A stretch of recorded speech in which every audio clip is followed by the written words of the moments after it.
Olá, você faz parte ou já fez parte de alguma igreja?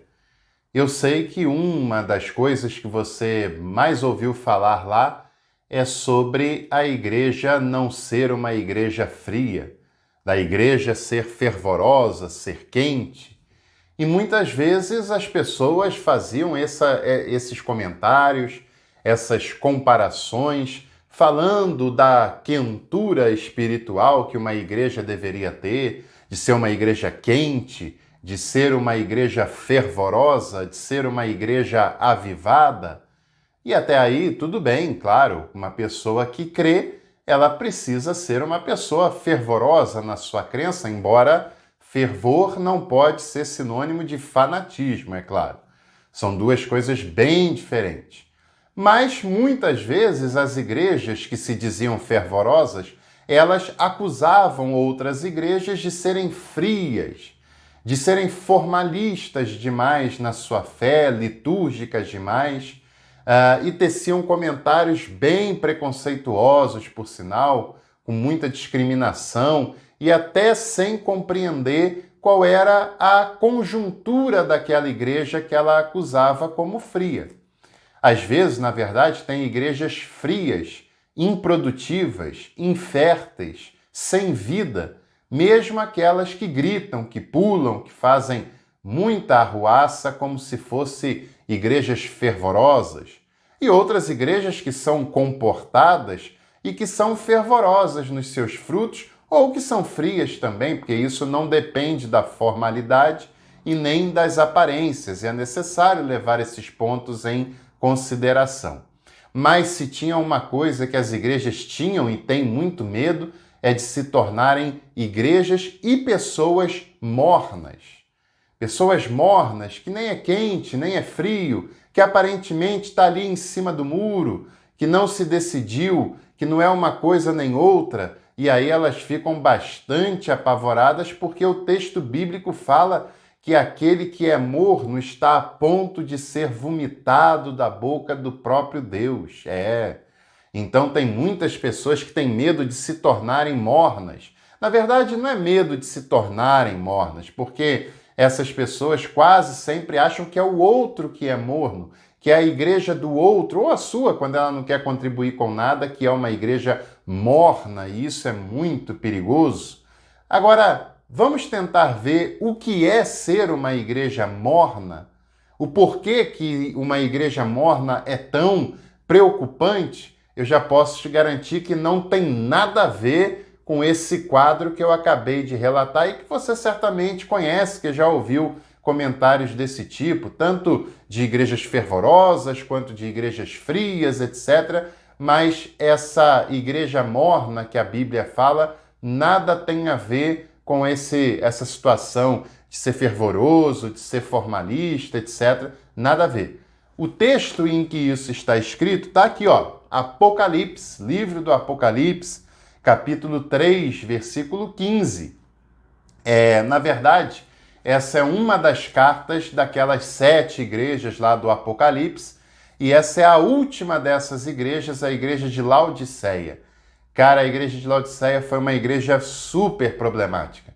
Era uma igreja muito rica, muito abastada, uma igreja que não tinha falta de nada do que era material. Era uma igreja muito confortável, muito rica. As pessoas que faziam parte dela eram pessoas ricas na sua grande maioria. Uma cidade também muito estruturada para os padrões daquela época. Porém, Laodiceia tinha um problema grave e básico, um problema com água. E você sabe muito bem que sem água não há vida. O nosso corpo é majoritariamente composto por água. O planeta onde nós vivemos, ele tem a sua maior parte formado por águas. Pois é, sem água não tem vida humana, não tem vida animal, não tem vida vegetal. Sem água a vida para. A água é o elemento principal e básico para a sobrevivência. E é o que esse texto está dizendo. Eu vou ler aí com você só o capítulo 3, versículo 15, embora eu recomende que você leia toda essa carta da igreja de Laodiceia. Se você tiver interessado e quiser, eu posso fazer um vídeo completo sobre esse texto. É só você escrever nos comentários as palavras Igreja de Laodiceia. Se tiver pelo menos uns 20 comentários, né? Eu faço um vídeo falando de uma parte mais completa desse texto. Mas o versículo 15 está dizendo assim: conheço as tuas obras, que nem és quente, nem és frio. Quem dera fosses frio ou fosse quente. E o 16 fala: assim, porque és morno e nem és quente nem frio, estou a ponto de vomitar-te da minha boca. Está vendo como já inicialmente, né, só de ler o texto e conhecer o português é muito importante para a gente interpretar um texto adequadamente, né? Só de ler o texto você já pode perceber que essa frieza ali do qual ele fala não tem nada a ver com essa frieza espiritual tão condenável, porque o texto está desejando que a igreja de Laodiceia fosse fria, ou então que fosse quente, né? Ou uma coisa ou outra. Se ele está desejando, né, que a igreja fosse quente ou fria, significa que neste contexto, tanto uma coisa quanto outra coisa são positivas, são coisas boas, né? Mas essa igreja, ela nem foi quente, nem foi fria, foi morna. E o texto condena isso, o texto diz que está a ponto de vomitar da boca. Bom, para a gente compreender isso, espiritualizações e alegorias não vão ajudar em absolutamente nada. Para compreender esse e qualquer outro texto, precisa de teologia, precisa de entender o contexto, precisa de conhecimento e de conteúdo para não fazer uma interpretação aloprada, aleatória, espiritualizada e fugir do propósito original do texto. Bom, como eu falei, a igreja de Laodiceia, a cidade de Laodiceia, era uma cidade muito estruturada, muito rica, muito próspera, que tinha faltas muito poucas, a não ser com a água. Pois naquela época, a água era levada para a maioria das cidades através de aquedutos, que eram grandes empreendimentos de engenharia que resolvia o problema de quase todas as cidades do mundo antigo. Haviam duas cidades nas extremidades de Laodiceia. Laodiceia não só é uma igreja, como é uma cidade. É a igreja que estava na cidade de Laodiceia, na Ásia Menor, atual Turquia. Numa ponta estava a cidade de Hierápolis. Em outra ponta, a cidade de Colossos. Uma dessas cidades era conhecida pelas suas águas quentes, pelas fontes de águas termais que havia nessa cidade. Na outra ponta, a outra cidade era conhecida pelas águas frias. E o que são águas frias? Águas potáveis, águas próprias e indicadas para o consumo humano e animal, porque são águas boas para beber, porque matam a sede e saciam a sede de qualquer pessoa que esteja sedenta. Pois você sabe que a água fria é ótima, a água potável é ótima para matar a sede, é ótima para hidratar o nosso corpo e a gente depende dela para viver. Por isso que o texto diz que quem dera fosses fria, quem dera fosse como água potável, como água própria para o consumo, água própria para matar a sede do sedento.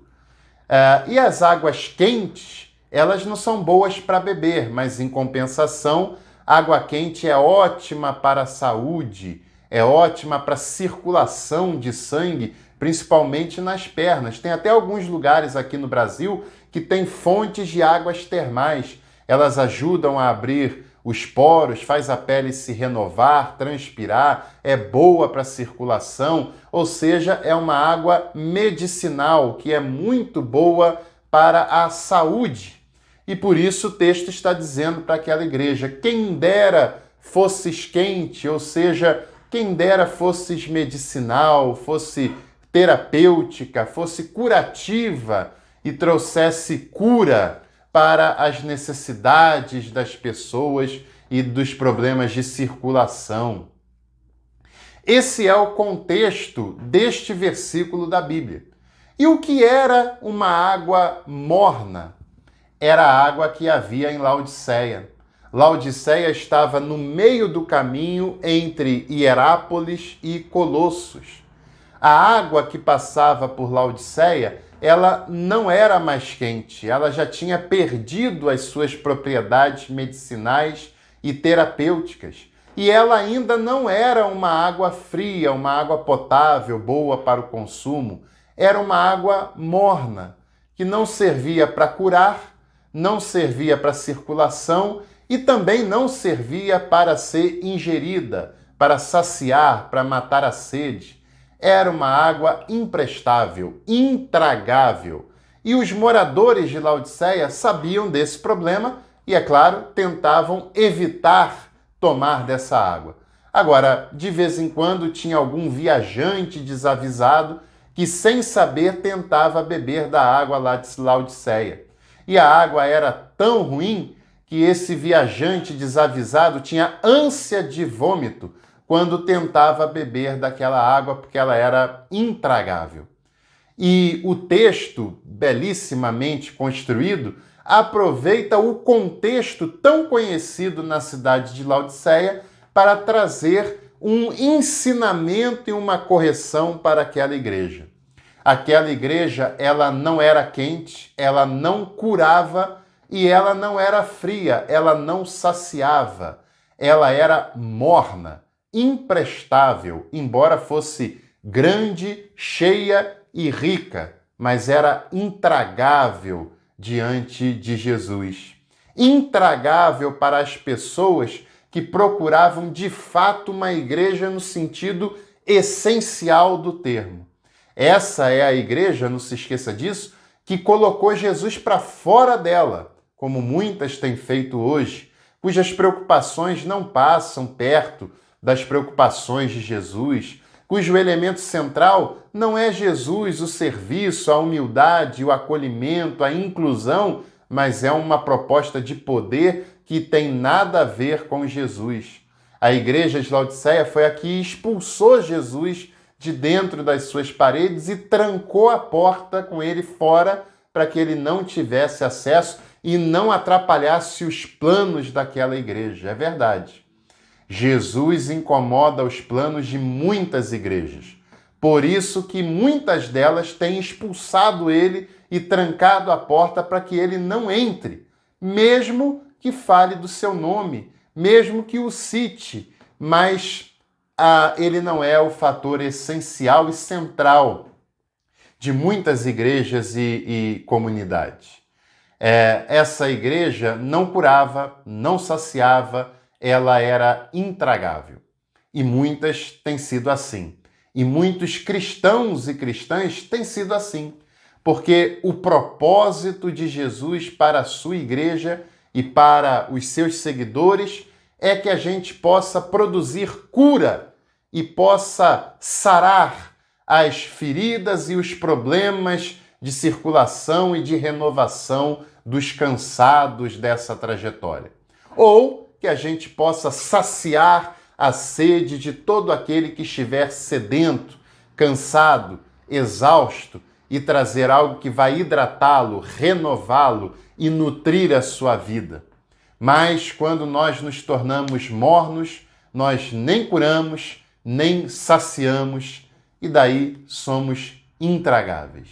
Que tenhamos o cuidado de não nos tornarmos seres intragáveis, seres que ninguém tem o prazer de estar próximo, seres que não acrescentam nada para a vida humana já tão castigada da trajetória dessa vida cansativa. Que nós tomemos o cuidado de não sermos crentes formais apenas, que vai lá na igreja, mas que não tem nada a ver com igreja, com comunidade, com fé, que são pessoas intragáveis. Esse texto era para a igreja. E tem muitas pessoas que frequentam igrejas que nada tem a ver com Jesus, que nada tem a ver com o evangelho, que nada tem a ver com comunidade, que são seres intragáveis, que não curam, que não matam a sede, mas que causam ânsia de vômito nas pessoas. Que a gente possa pensar nessa reflexão de uma maneira séria. Tchau!